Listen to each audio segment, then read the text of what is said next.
Developing story tonight, a home unfit to live in and a mom accused of trying to get her child to smoke pot. The parents of 5 children under the age of 9 are behind bars charged with neglect. RTV6's Derek Thomas has that story from Greenfield. The investigation began on September 1st when a child services worker flagged down a police officer because the suspects inside would not let that worker inside the house.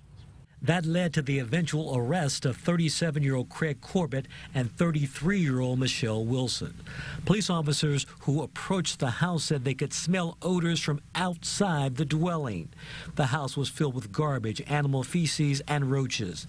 The Hancock County Health Department declared it unfit for human habitation. Neighbors had no idea. I've never even seen the kids they brought out until that day. They didn't have them out playing. They wasn't mingling with the other kids. I didn't even know they was in there, to be honest with you.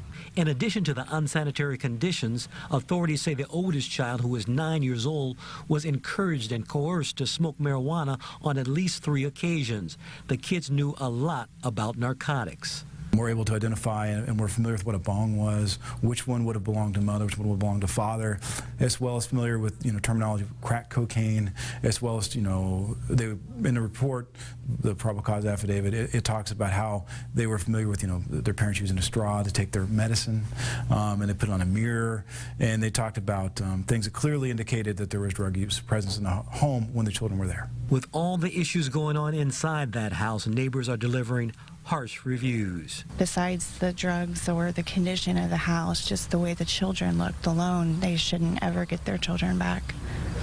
Ever. If another situation like this should arise, police ask neighbors to give them a call. We would much rather find there's nothing going on than to have something going on and not be able to deal with it. Sometimes things bad happen, and we would much rather prevent that if possible. Each suspect is held on $2,000 bond here at the Hancock County Jail.